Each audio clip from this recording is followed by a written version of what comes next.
Lance, what do you make of your struggles in the passing game today? I don't think we ever fully got in rhythm. I think some of the early pressures probably put Jalen a little bit to hurry things.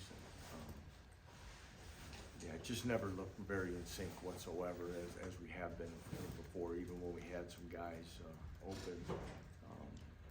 It just wasn't there. I don't know how many balls were. I think we had like 3 or 4 tipped as well.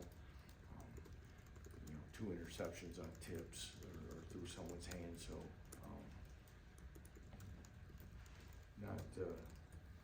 not where we want to be or need to be at all in a game like this.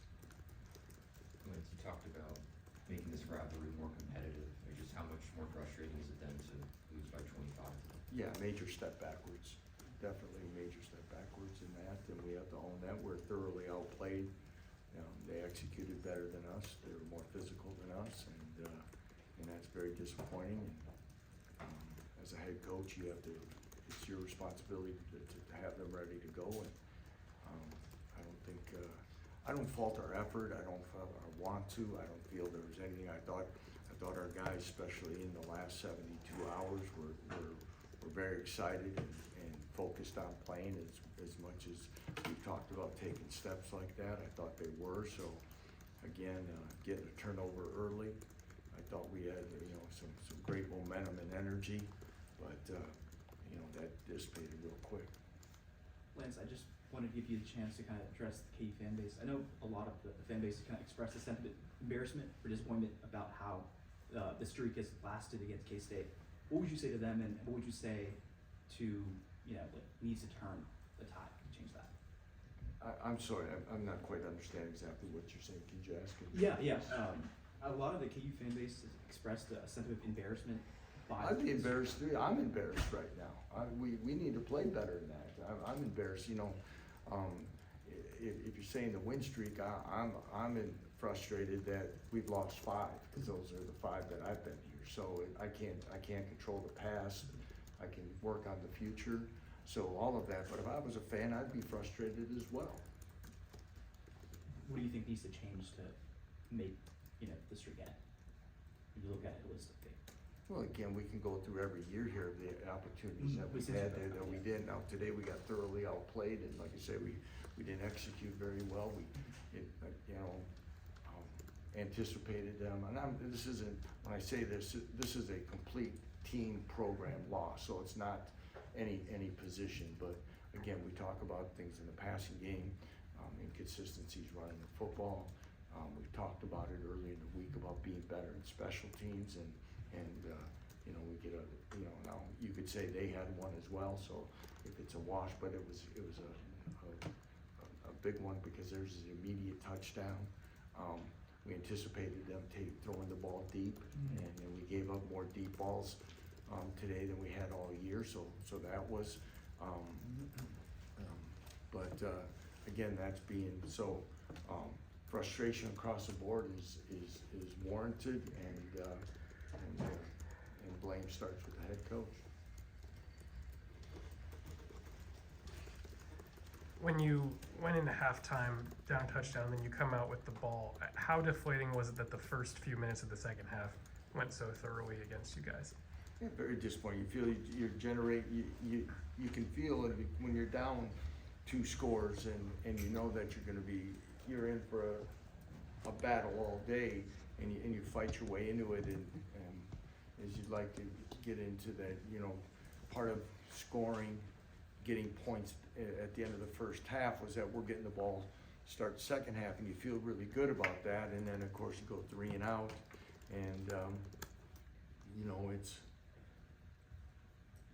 it continues the frustration of continuity. And we can go back to a couple weeks ago, the same thing. We battled within it. We had a third short and didn't convert again. So all those things of being opportunistic in those situations have not occurred. Hey, Coach. Seems like it took maybe a little bit of time to get in here after the game. Just wondering kind of what the conversation was with the team after this one. Just kind of what the energy's like. Well, I apologize if I was a little later than normal because I do a radio, and then I talk to recruits, and we have recruits here. But I don't know, I probably talked maybe a little longer than before because, again, us owning that we're thoroughly outplayed in many different aspects of the game and those things, but also talking about the challenges, that are forthcoming. And again, and could be kind of, related in here to a little bit of questioning is a lot of people on the outside now will start, chipping away at some of the things that we do within our program. And it's for our players to keep working hard, stay focused, believe in one another, not point fingers. If you wanna point fingers, you can point them at the head coach. But again, it's an important time to see where we'll be as, and I wanna make sure I emphasize that as they left that locker room tonight, because, you know, again, that's what history will show. So again, we have a chance, and I've said this to our team after wins and after losses. Again, first of all, when they walk in on Monday, we have to own what's on film. We have to be coachable and understand what we have to do. As coaches, when we're in here tomorrow, we have to look hard at what we're doing, and is it working, and do we have the right people in the right places? Okay, and as we continue to work, the way this conference is set up is that you have a chance that we can win a lot of football games yet, or it could be a very long month or so. Hey Lance, Jalen's been pretty good going into this game. Did he talk to you or tell you what he was seeing, why he was struggling? Yeah, I thought a couple that, I think there was one early where it got deflected. I don't think he saw a guy in the flat. It was one right into our boundary. And I don't know if I don't want to use the word because I'll get quoted that he was spooked or something, but you kind of saw something. I don't think he was seeing things real clear at times.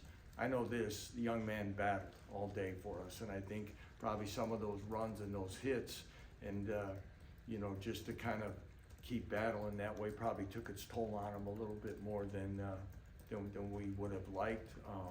Couple things, even when he did get sacked, there was one I know that if, he steps up and goes right, and if he goes left, it's at least open to get a throw off and stuff. So again, lot of things coming at him. I think they got us in a cross blitz with the two inside backers, and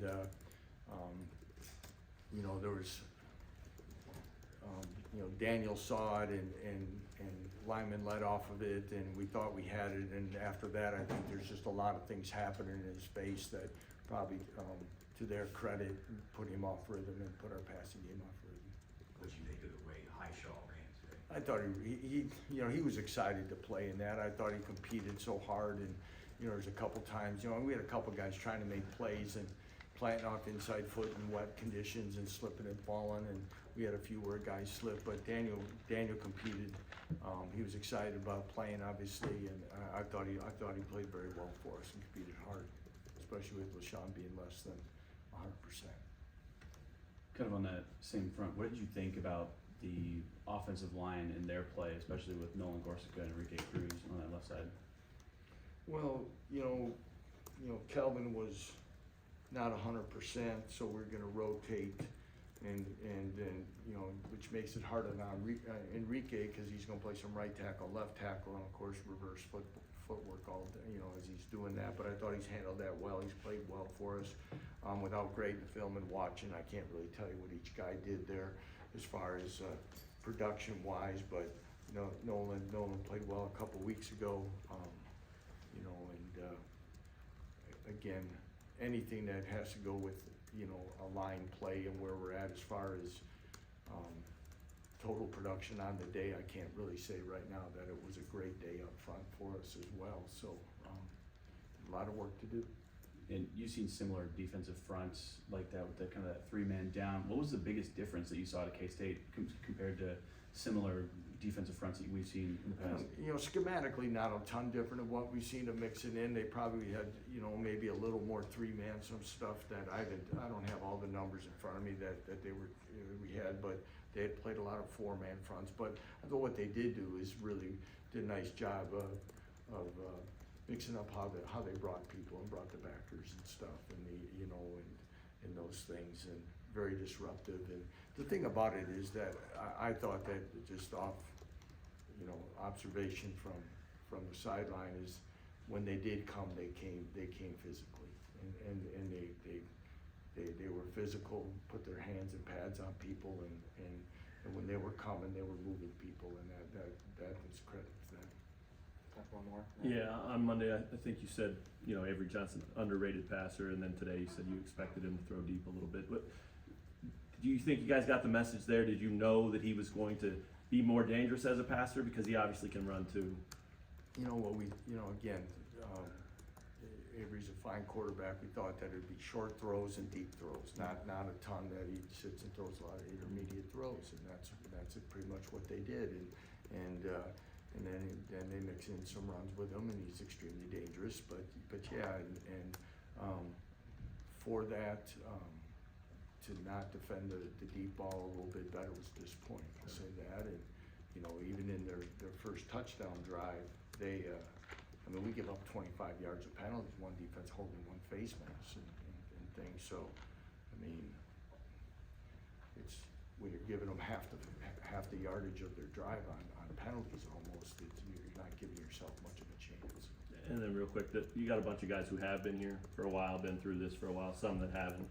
When you look around in there, you guys have always done this, you know, treat every game like it's sort of the same game and a new game and its own game. Does this one, do you see hurt more in the eyes of these guys? Or, yeah, that's as down of a, and that's gonna be, the other thing is that, again, you got a lot of work on, you got a lot of things you gotta do, you've gotta get things corrected, and again, for everyone, it's, okay, you gotta get off the mat, and you gotta get back to work, and how you gonna handle that, and if and you have a team that's down right now, you gotta find the middle ground to continue to address what needs to be addressed, motivate, and get things corrected and play, and get ready for another home game here against Oklahoma State, and again, a team that will provide its own set of challenges. So again, there'll be a lot of things to work on here in the next 48 hours for sure. All right, thanks everyone. Thanks.